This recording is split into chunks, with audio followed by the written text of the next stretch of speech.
तो social stigma है कि हमें साइकेट्रिस्ट या क्लिनिकल साइकोलॉजिस्ट के पास सोशल जाना चाहिए। प्रेशर है एक तरीके से। सोशल प्रेशर है कि हम जा रहे हैं तो लोग क्या सोचेंगे, लोग क्या करेंगे। तो जो पेशेंट है वो खुद अपने से कुछ वेज निकालता है। जैसे ब्रेकअप हो जाता है जी। किसी का, तो ब्रेकअप होने के बाद मोस्टली मतलब जो कहते हैं कि हम मेकओवर करा लेंगे और हम एकदम ब्रेकअप से मूव ऑन हो जाएंगे। ये जो साइकोलॉजी है कि हम एक मेकओवर करा लेंगे और हमारा मूड बिल्कुल ठीक हो जाएगा, ये साइकोलॉजी फिर कहां से आती है? क्या कभी आप ऐसे शख्स से मिले जो एक समय पे बहुत मिलनसार हुआ करता था, लेकिन कुछ समय से उसके एटीट्यूड में, उसकी पर्सनालिटी में आपको थोड़ा बदलाव दिख रहा है? एक ऐसा व्यक्ति जो एक टाइम पे बहुत खुश रहता था, छोटी छोटी चीजों में बहुत खुश हो जाता था, लेकिन आजकल वो आपको ऐसा दिख रहा है कि वो हर छोटी बात पे दुखी हो जाता है, या बहुत बड़ी बड़ी खुशियों को भी वो अक्सर दुख से बचा पाता है। Then this video is for you। क्योंकि 80s के एरा से लेकर मैं सुपरस्टार राजेश खन्ना की बात करूं या फिर मैं आज की ग्लोबल स्टार दीपिका पादुकोण की ही क्यों ना बात करूं, वो सब इस चीज के थ्रू गए हैं। एक ऐसा टर्म जिसको हम डिप्रेशन कहते हैं। डिप्रेशन क्या है, ये अक्सर हम गूगल बाबा से जानना चाहते हैं, जिनके पास खुद इसका कोई क्लियर जवाब नहीं होता। तो आज इस पूरे क्लियर जवाब के साथ मैं मौजूद हूँ साइकेट्रिस्ट डॉक्टर सौरभ उपाध्याय के साथ। सर कैसे हैं आप? सबसे पहले मैं बहुत अच्छा हूँ। सर, जैसे मैंने कहा कि हम चाहे 80s की सुपरस्टार की बात करें या हम आज के ग्लोबल स्टार की बात करें, डिप्रेशन एक ऐसा टर्म है जो कि आज की डेट में हर कोई इस्तेमाल कर रहा है। कम से कम हम इतने दूर तो आ गए हैं कि हम इसको मान सकते हैं एक तरीके से कि डिप्रेशन एग्जिस्ट करता है। तो सबसे पहले तो इस टर्म के बारे में व्यूअर्स को बताइए कि डिप्रेशन होता क्या है। जी, आजकल आपने देखा होगा कि जो यंग जनरेशन है वो बहुत फ्रिक्वेंटली यूज़ करती है, मैं डिप्रेस्ड हूँ और मुझे कुछ अच्छा नहीं लग रहा है। तो एक तो मूड है, जो मूड चेंज होते रहते हैं time to time depending on और डे टू डे लाइफ। कुछ हो गया, एग्ज़ाम में कम मार्क्स आ गए, कोई रिलेशनशिप इशू आ गया, तो उसकी वजह से लोग इस टर्म्स को बहुत फ्रिक्वेंटली यूज़ करते हैं। लेकिन जो क्लिनिकल डिप्रेशन है वो एक साइकेट्रिक डिसऑर्डर है और उसके कुछ स्पेसिफिक सिम्टम्स हैं, कुछ उसके जो इफ़ेक्ट है लाइफ पे वो दिखना चाहिए, तो हम उसको क्लिनिकली डिप्रेशन मानते हैं। ओके सर, जब हम क्लिनिकल डिप्रेशन की भी बात करते हैं तो क्या इसके कुछ ऐसे सिम्टम्स हैं जो कि आपको लगता है कि एक इंसान को खुद भी समझ में आने चाहिए?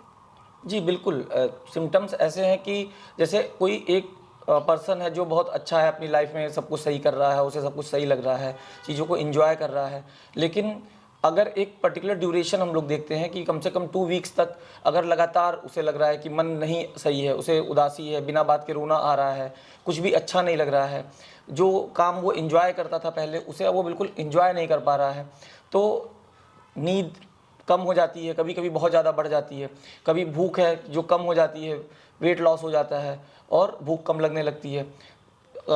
होपलेसनेस, जैसे आपने बोला है, होपलेसनेस का आइडिया आता है, वर्थलेसनेस की, मैं तो कुछ कर ही नहीं सकता, मैं किसी लायक नहीं हूँ, खुद पे गिल्ट, अपनी पुरानी जो अच्छी मेमोरीज हैं वो ना याद आना, सिर्फ जो पहले गलतियाँ हुई हैं सिर्फ उन पे फोकस जाना, फ्यूचर के लिए निगेटिव थॉट्स आना।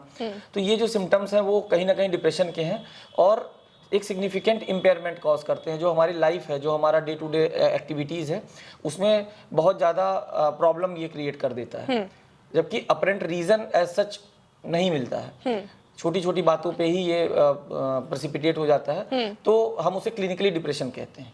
अच्छा, जैसे आपने कहा कि डिप्रेशन में कई बार इंसान को होपलेसनेस भी फील होती है और ये कई सिम्टम्स है जो एक पेशेंट को खुद भी पता होना चाहिए, लेकिन कई बार ऐसा होता है आज के टाइम पे जितना लोग अवेयर है इस चीज़ के बारे में, उतना ही लोग ना अपने आप को काफ़ी रेजिस्ट करते हैं कि अरे हम कैसे चले जाएं साइकेट्रिस्ट के पास।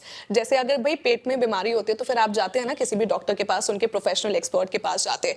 तो ये जो एक सोसाइटी में मिथ है कि हाँ ठीक है, ये अपने हिसाब से ठीक हो जाएगा, हम डॉक्टर के पास जाके क्या करेंगे, तो इस मिथ को कैसे हम बस्ट कर सकते हैं, ये बहुत ज़रूरी है। जी देखिए, एक्सेप्टेंस बहुत ज़्यादा ज़रूरी है। अगर किसी को डायबिटीज़ है, हाइपरटेंशन है, नो डाउट लाइफस्टाइल चेंजेस से उसमें फ़र्क आता है, डिप्रेशन में भी आता है, लेकिन जो प्रोफेशनल हेल्प है अगर आप वो नहीं ले रहे हैं तो आप चीज़ों को कॉम्प्लिकेट कर रहे हैं। तो प्रोफेशनल हेल्प लेने से हिचकना नहीं चाहिए। मैंने जैसे आपने बताया, पेशेंट्स आते हैं, बहुत अच्छी प्रोफाइल के आते हैं, बहुत एजुकेटेड होते हैं, लेकिन उन्हें हमारे पास आने में एक हिचक सी होती है, बहुत शर्मिंदगी सी होती है। ये टर्म यूज़ करते हैं कि हम बहुत शर्मिंदा होकर आए कि हम डिप्रेस्ड हैं और आपके पास हमें आना पड़ रहा है क्योंकि हमने अपने ऊपर मैं कंट्रोल नहीं कर पाया। तो ये कहीं ना कहीं ये है कि क्लिनिकली जो डिप्रेशन है वो आपके कंट्रोल से बाहर है, सही बात तो है। उसे रिकॉग्नाइज करना बहुत जरूरी है, उनके लिए भी और उनके फैमिली मेंबर्स के लिए भी, क्योंकि होपलेसनेस की जो फीलिंग है जो आपने अभी बताई, उसमें प्रॉब्लम ये होती है कि पेशेंट को लगता है डॉक्टर ही क्या कर लेगा, मेरी तो लाइफ खराब ही हो रखी है, उसे होपलेसनेस है, तो उसे लगता है कि डॉक्टर की हेल्प लेके ही क्या होगा। और जो इसका स्टिग्मा है, क्योंकि एजुकेटेड लोगों के पास जिम्मेदारी है कि वो इस चीज को एक्सेप्ट करें, इसकी अवेयरनेस फैलाएं, और जब आप ठीक होते हैं तो फिर आपको लगता है कि नहीं, ये बस एक स्टेज था, दुनिया वैसी ही है, मुझे बेकार लग रही थी। तो जब पेशेंट उससे बाहर आता तो उसे लगता है कि नहीं, दुनिया तो वही है, मुझे सब खराब लग रहा था। तो जरूरी है कि प्रोफेशनल हेल्प ली जाए। अच्छा सर, जैसे अभी आपने कहा कि कई लोग आते हैं जो कहते हैं कि हमें लग रहा है, हमें शर्म लग रही है कि हम आए हैं यहाँ पर, तो जैसे मेरा एक खुद का भी एक लाइफ में इंस्टेंस, खुद का पर्सनली नहीं बट हाँ एक फ्रेंड का इंस्टेंस रहा है जिसने हमेशा एक चीज को कहा है कि अरे मैं ना अभी ये खा लूंगी तो मैं ठीक हो जाऊंगी। वो अक्सर अपनी लाइफ में बहुत अच्छी थी, खुश मिजाज थी, हर किसी से बात करती थी, बहुत एक्सट्रोवर्ट थी, लेकिन उसकी लाइफ में कुछ एक ऐसा अनफॉर्चुनेट इंस्टेंस हुआ जिसकी वजह से थोड़ा वो सैड रहने लगे, और उसको पर्सनली रिकमेंड भी किया गया था कि आप एक साइकियाट्रिस्ट की हेल्प ले लो। लेकिन हर बार जैसे आपने कहा कि एक्सेप्टेंस नहीं था उसको भी, तो उस वजह से उसने क्या कुछ किया, एकदम अपने हिसाब से खाना खाने, इमोशनल ईटिंग जिसको हम कहते हैं, इमोशनल ईटिंग करने लगी। एक कुछ भी पसंद आता था तो उस हिसाब से शॉपिंग करने लगी, बहुत जैसे कह सकते हैं ना वल्नरेबल बिहेवियर, एकदम जो बिल्कुल उसकी पर्सनालिटी के ही विपरीत था। तो ऐसे समय में इंसान को क्या करना चाहिए? कहीं ना कहीं उन्हें पता है कि मेरा मूड नहीं सही है, हाँ। मुझे दिक्कत है, हाँ। लेकिन वो जो स्टिग्मा है, जो सोशल स्टिग्मा है कि हमें साइकियाट्रिस्ट या क्लिनिकल साइकोलॉजिस्ट के पास सोशल जाना प्रेशर चाहिए। है एक तरीके से। सोशल प्रेशर है कि हम जा रहे हैं तो लोग क्या सोचेंगे, लोग क्या करेंगे। तो जो पेशेंट है वो खुद अपने से कुछ वेज निकालता है कि मुझे वेकेशन पे जाना चाहिए, मुझे मूवीज जाना चाहिए, मुझे कॉमेडी देखनी चाहिए। दूसरे लोग भी सजेस्ट करते हैं तुम कॉमेडी देखो, तुम घूमने जाओ। लेकिन प्रॉब्लम ये है कि जब मन ही नहीं सही है, ये ऐसा होता है जैसे हमें अगर किसी एक पर्टिकुलर कलर का चश्मा लगा दिया जाए तो हमें पूरी दुनिया उसी कलर की दिखेगी। सही बात है। तो जब हमारा मन ही निगेटिव है तो हमें वहां पे पॉजिटिविटी दिखेगी नहीं। लोग जाते हैं वेकेशन पे, वहां पे रूम में पड़े रहते हैं, बाहर ही नहीं निकलते क्योंकि मन नहीं होता, वहां की ब्यूटी को एंजॉय ही नहीं कर पाते क्योंकि उनका मन नहीं सही है। इसी तरह ईटिंग है, वो ओवर ईट करते हैं क्योंकि उन्हें टेस्ट नहीं आ रहा, उन्हें अच्छा ही नहीं लग रहा, तो वो अपने आप को सूद करने के लिए ज्यादा खाते हैं या शॉपिंग में ज्यादा करते हैं। फिर उनको बाद में उस पर भी गिल्ट होता है कि मैंने ज्यादा खा लिया, अब तो वेट बढ़ जाएगा, या मैंने इतने पैसे खर्च कर दिए, तो खुद पे गिल्ट आती है। तो उससे उनका जो उनके सिम्टम्स और एग्रेवेट होते हैं, जो प्रॉब्लम है और बढ़ती है, क्योंकि एक्सेप्टेंस नहीं है उस चीज को लेकर। प्रॉब्लम है एक्सेप्टेंस की प्रॉब्लम है। और ये आजकल का जो यूथ भी है, जैसे ब्रेकअप हो जाता है जी। किसी का, तो ब्रेकअप होने के बाद मोस्टली मतलब जो कहते हैं कि हम मेकओवर करा लेंगे और हम एकदम ब्रेकअप से मूव ऑन हो जाएंगे, जबकि उस ब्रेकअप से वो इमोशनली काफी ज्यादा ट्रॉमेटाइज्ड होते हैं और इमोशनली वो बहुत वीक हो जाते हैं। कई बार तो थेरेपी सेशंस या काउंसलिंग सेशंस उनको लगते हैं और उनको ये बात पता भी है, लेकिन ये जो साइकोलॉजी है कि हम एक मेकओवर करा लेंगे और हमारा मूड बिल्कुल ठीक हो जाएगा, ये साइकोलॉजी फिर कहाँ से आती है? ये साइकोलॉजी वही है कि खुद से सॉल्यूशन ढूंढना। एक तो यहाँ भी एक्सेप्टेंस की कमी है भाई। अगर आपको कहीं भी आप इन्वेस्टेड थे, इमोशनली आप कहीं भी अटैच थे, तो उसको एक्सेप्ट करना कि प्रॉब्लम होगी। जब ब्रेकअप हो रहा है या कुछ भी हो रहा है तो प्रॉब्लम होगी, और एक पर्टिकुलर टाइम तक जायज़ है। जो मैंने कहा ना, क्लिनिकली और एक डे टू डे लाइफ वाले से यहाँ पे डिफरेंशिएट कर सकते हैं। क्योंकि अगर ब्रेकअप होता है या कोई एग्जाम में फेल हो जाता है या कहीं जॉब में कुछ प्रॉब्लम आ जाती है, तो या किसी की बहुत जो लव्ड वन है उसकी डेथ हो जाती है या वो दूर हो जाता है, तो एक नॉर्मल रिएक्शन है, सैडनेस एक नॉर्मल रिएक्शन है। ये सिम्टम्स वहाँ भी देखने को मिल सकते हैं। लेकिन क्या होता है, टाइम के साथ धीरे धीरे धीरे वो चीज़ें सही हो जाती हैं। लेकिन और वहाँ पे एफर्ट कई बार काम भी करते हैं, कई बार नहीं भी करते हैं, क्योंकि फोकस उस जगह से हटता है। लेकिन पेशेंट चूंकि उसका मूड उतना खराब नहीं है और एक पर्टिकुलर टाइम के बाद धीरे धीरे धीरे वो चला जाता है। लेकिन अगर प्रोलॉन्ग्ड है, क्योंकि किसी भी हम इन चीज़ों का इफेक्ट मोस्टली 4 to 6 वीक्स मानते हैं कि उसके बाद वो उससे बाहर कोई भी हो वो बाहर निकल ही आएगा। अब उसके बियॉन्ड अगर परसिस्ट कर रहा है और डे टू डे लाइफ को खराब कर रहा है, जॉब को, सपोज दैट आपने ब्रेकअप की बात की, ब्रेकअप हुआ लेकिन उसका इम्पैक्ट हर जगह दिख रहा हो, नींद खराब हो जा रही है, भूख नहीं लग रही है, कुछ दिन तक तो सही है, लेकिन अगर वो बियॉन्ड एक ड्यूरेशन परसिस्ट कर रहा है तो हम उसको सिग्निफिकेंट मानते हैं। क्योंकि ये स्ट्रेसर इंड्यूस्ड है, एडजस्टमेंट इश्यूज आ सकते हैं, लेकिन सब में नहीं आते। ज्यादातर लोग मूव ऑन कर जाते हैं, वो ये तरीके काम करते हैं, तो इसे हम एज सच डिप्रेशन तो नहीं कहेंगे। वो एक सेटबैक है जिससे वो आदमी बाहर निकल जाता है। अगर नहीं निकल पा रहा है तो उसे प्रोफेशनल हेल्प की जरूरत है, या अगर उसे लग रहा है कि एक्यूटली तुरंत होने के जस्ट बाद भी वो नहीं बियर कर पा रहा उस पेन को, तो बेहतर होता है। यहाँ पे दवाएं तो यूजुअली नहीं काम करती हैं, लेकिन क्लिनिकल साइकोलॉजिस्ट है वो थेरेपी सेशन से ही उनको बाहर निकालने में मदद कर देते हैं। ओके सर, क्योंकि हमने इस बारे में काफ़ी ब्रीफली बात की कि अगर ऐसे ऐसे इंस्टेंसेस होते हैं तो इंसान को कैसे पता होना चाहिए कि वो डिप्रेस्ड है। ऑल्सो इसके ट्रीटमेंट की अगर मैं बात करूँ तो क्या इसके ट्रीटमेंट में भी कुछ स्टेजेस हैं, अगर आप उसके बारे में बताना चाहें व्यूअर्स को? जी जी, ट्रीटमेंट का ये है कि हम कैटेगराइज करते हैं। जैसे सारे, मैंने आपको इतने सारे सिम्टम्स बताए, बहुत सारे लोग सोचेंगे कि ये सारे तो मेरे अंदर नहीं है। तो कुछ सिम्टम्स होते हैं, डिपेंडिंग ऑन कितने सिम्टम्स हैं, कितने ड्यूरेशन से हैं, कितनी सेवरिटी में है, तो हम कैटेगराइज कर लेते हैं, वो डॉक्टर्स कैटेगराइज कर लेते हैं। और रही बात ट्रीटमेंट की, तो ट्रीटमेंट के सबसे बड़ी चीज़ तो सोशल सपोर्ट है, एक्सेप्टेंस है। अगर किसी, ज़्यादातर लोगों को सुनने को मिलता है ये ज़्यादा इसे वो नखरे आ गए हैं, ये बहुत ज़्यादा एक्टिंग कर रहा है, अटेंशन सीख करना चाहता है। पेरेंट्स भी बोलते हैं, फ्रेंड्स भी बोलते हैं, फैमिली मेम्बर्स। तो यहाँ पे सोसाइटी भी कि ये तो अटेंशन सीख करने के लिए कर रहा है या कर रही है। तो इस चीज़ को एक्सेप्ट करना कि भाई अगर सामने वाला हेल्प मांग रहा है तो हमें हेल्प देना है। क्योंकि आपको पता होगा कि डिप्रेशन के पेशेंट्स में सुसाइड का भी टेंडेंसी बहुत ज़्यादा, जो सीवियरली डिप्रेस्ड होते हैं। तो कई बार ऐसा ना हो कि हम उस बंदे को खो दें और अफसोस करने से अच्छा है कि हम उसकी हेल्प कर दें। तो सबसे पहले तो एक्सेप्ट करना है, और ट्रीटमेंट में फिर हम कैटेगराइज करते हैं, और डिपेंडिंग ऑन सीवियरिटी हम दवाएं, अगर ज़रूरत पड़ती है तो दवाएं भी देते हैं। साथ में जो दूसरी मोडेलिटी है वो साइकोथेरेपी है। साइकोथेरेपी माइल्ड केसेस में और पेशेंट अगर उसका मोटिवेशन है, बहुत ज़्यादा होपलेस नहीं है, तो हो जाता है। लेकिन दवाओं की ज़रूरत भी पड़ जाती है। जो रिसर्च है, रिसर्च ये बोलती है कि दवाओं के साथ साथ जो साइकोथेरेपी का कंबाइंड जो इफेक्ट है वो ज़्यादा अच्छा है, ज़्यादा अच्छा रिलीफ देता है और लॉन्ग लास्टिंग होता है। कई बार ऐसा सुना गया है, जैसे हम कहते हैं कि कुछ रूमर्स भी हैं जो कि आए हैं कि अरे भाई अगर हम साइकियाट्रिस्ट के पास जाएंगे, हमने वो मेडिसिन लेना चालू की, तो कहीं हमें लत तो नहीं लग जाएगी उन मेडिसिन की। तो इस बारे में अगर आप कुछ बता सकें हमारे व्यूअर्स को। देखिए, जो भी साइकेट्रिक डिसऑर्डर है, जैसे डिप्रेशन एक साइकेट्रिक डिसऑर्डर है, तो ज़्यादातर डिसऑर्डर्स जो हम जानते हैं वो इन्फेक्शियस डिजीजेज है। कोरोना था, आपको पता है, जिसका उसका ट्रीटमेंट हुआ, जो लोग उसे सर्वाइव कर गए तो हमेशा के लिए खत्म हो गया। आज हमारे आपके बीच अंदर कोई सिम्टम नहीं है उसका। दूसरी जो होती है लाइफस्टाइल रिलेटेड डिजीजेज होती हैं, hypertension, diabetes, hypothyroidism, even cancer. ये जो चीज़ें इसमें मल्टी फैक्टोरियल है, सिर्फ जेनेटिक भी नहीं है, सिर्फ इन्वायरमेंटल भी नहीं है। तो इनमें बहुत सारे फैक्टर्स रोल प्ले करते हैं। इसीलिए हर पेशेंट टू पेशेंट जो ट्रीटमेंट है वो वेरी करता है, रिजल्ट भी वेरी करते हैं। अब होता ये है ज़्यादातर पेशेंट्स में कि उन्हें जैसे ही हल्का सा रिलीफ आता है तो वो सेल्फ मेडिकेट करना स्टार्ट कर देते हैं। गूगल बाबा, आपने नाम लिया ही था, तो वो क्या करते हैं कि उस पर देखा कि ये है, तो उनको जिस दवा से इंस्टेंट रिलीफ है, ये ऐसे समझ सकते हैं कि किसी को सपोज दैट मलेरिया है, तो मलेरिया में फीवर आएगा, फीवर के लिए अगर उन्होंने कोई दवा ली, फीवर डाउन हो गया, तो इसका ये मतलब नहीं है कि मलेरिया खत्म हो गया। हमें मलेरिया का प्रॉपर ट्रीटमेंट करना पड़ेगा। यहाँ पे ज़्यादातर पेशेंट जैसे उनकी नींद थोड़ी सी इंप्रूव हो गई, थोड़ा सा मूड इंप्रूव हुआ, तो वो फिर अपना एक्सपेरिमेंट करने लगते हैं कि कब ये दवा बंद हो। वो स्टिग्मा की वजह से, जैसे बहुत सारे लोग हैं जो ओल्ड एज में होता है तो वो डायबिटीज़ की दवा ले रहे हैं, हाइपरटेंशन की दवा ले रहे हैं, वो रूटीन में लेते रहते हैं। तो अब हम ये नहीं कह सकते कि नहीं ये आदत पड़ गई, और पर्सन टू पर्सन वेरी करता है। हाँ, यहाँ पे एक डिफरेंस है, वहाँ पे हो सकता है कि आपको लाइफ लॉन्ग दवा लेनी पड़े, लेकिन यहाँ पे अगर आपने प्रॉपर दवाएं सही तरीके से ली हैं, एक्सपर्ट के गाइडेंस में ली है, सुपरविजन में ली है, और साथ में साइकोथेरेपी भी ले रखी है, और सोशल सपोर्ट भी है, तो ज़्यादातर लोगों का एक एपिसोडिक होता है। यूजुअली हम लोग 6 to 9 मंथ्स का इसका वो चलाते हैं। ज़्यादातर पेशेंट तो इससे ठीक हो जाते हैं। ये स्टिग्मा है, ये एक लोगों ने भ्रांति बना रखी है कि दवाओं की आदत पड़ जाती है। ऐसा नहीं है, अगर प्रॉपर ट्रीटमेंट लिया जाए तो ज़्यादातर पेशेंट बिल्कुल सही हो जाते हैं। आप लोग एक हिस्ट्री जानते हो किसी भी पेशेंट की, ठीक है, आप लोग किसी भी पेशेंट से बात करते हो तो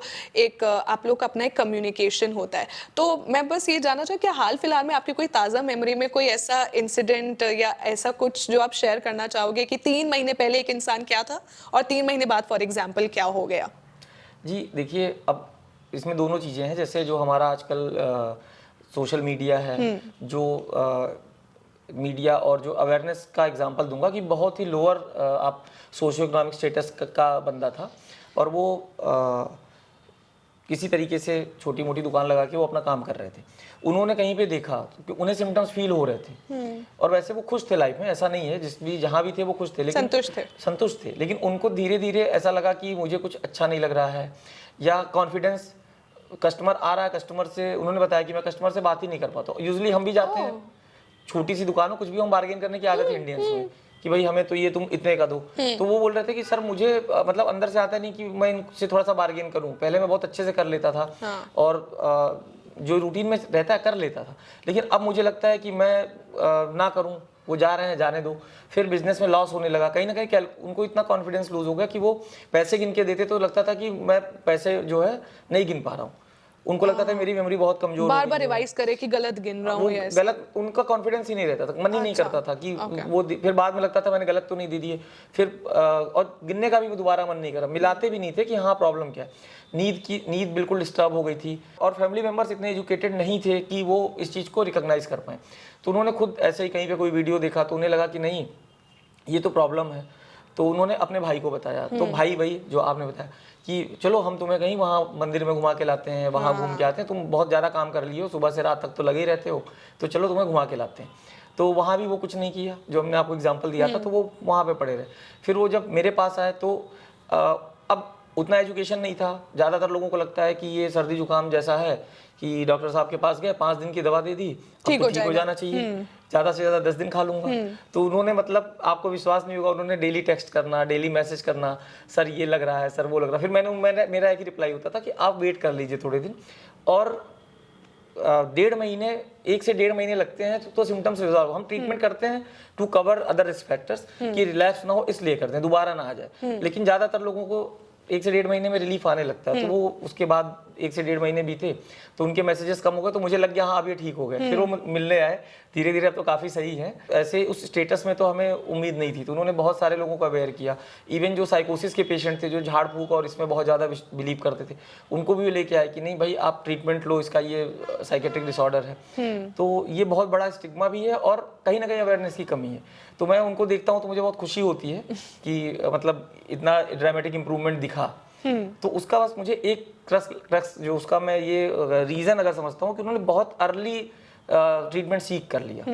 ट्रू, एनालाइज कर लिया कि हमें ट्रीटमेंट की जरूरत है और वो सीख कर वो लिया। बहुत जल्दी आने से क्या हुआ कि अर्ली ट्रीटमेंट क्या है, तो जितनी जल्दी ट्रीटमेंट होता है तो उतनी जल्दी चीज़ें ठीक होती, कॉम्प्लिकेशंस उतने ही कम होते हैं। राइट। और जैसे जैसे टाइम बीतता जाता है तो कॉम्प्लिकेशन बढ़ जाते हैं। तो बहुत अच्छा रिजल्ट रहा। तो ज़्यादातर लोगों में अगर वो अर्ली ट्रीट करते हैं, और एक चीज़ तो सबको माननी पड़ेगी, कोई भी चीज़ खुद से ठीक नहीं होती। ट्रू। अगर हमारी आई साइट वीक हो गई है और हम ऑप्थेल्मोलॉजिस्ट के पास नहीं जाएं कि नहीं मैं तो चश्मा नहीं लगाऊं क्योंकि मुझे चश्मा लगाना अच्छा नहीं लगता, लोग क्या कहेंगे, कैसा लगेगा, या मैं लेंस नहीं लगाना चाहता, तो आई साइट बढ़ेगी नहीं खुद से, आपको हेल्प लेना पड़ेगा। तो ऐसे ही कि बॉडी में या माइंड में कहीं भी कोई कमी है तो हम उस पर जितने जल्दी एक्ट करेंगे उतनी जल्दी वो ठीक होगा। एब्सोल्युटली। तो इसलिए हमें उस पर अर्ली इंटरवेंशन बहुत ज़रूरी है। अच्छा, मैं बस आखिर में एक सवाल आपसे ये पूछना चाहूंगी कि कोई ऐसी चीज जो कि आप हमारे व्यूअर्स को बताना चाहे कि अगर आपको एनालाइज होने में भी कोई कैटेगरीज हो कि you know this you are feeling, या आप व्यूअर्स की में भी जो फैमिलीज है अगर उनको, क्योंकि परिवार तो आपके साथ रहता है, अगर आपके घर में किसी एक शख्स को भी हल्की सी भी दिक्कत है तो परिवार तो आपके साथ रहता है। आप बाहर भले सोशली मुखौटा एक बांध सकते हैं, लेकिन परिवार के साथ आप एक मुखौटा नहीं बांध सकते। तो एक स्पेशल मैसेज जो कि आप सारी फैमिलीज को देना चाहें वहां पर।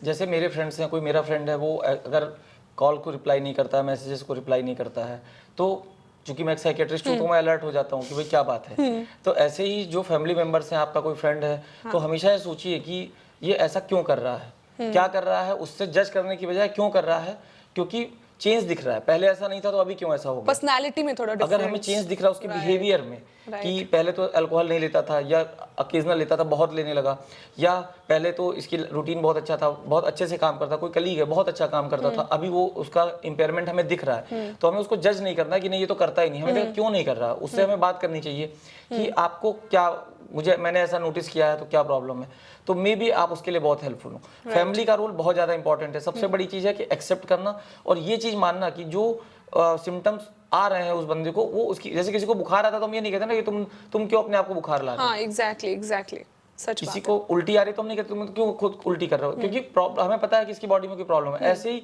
यहाँ माइंड में कोई प्रॉब्लम है, वो जानबूझ के नहीं कर रहा है, तो हमें इसको एक्सेप्ट करना होगा। और जब फैमिली मेंबर्स का सपोर्ट होता है तो बहुत अच्छे रिजल्ट्स आते हैं।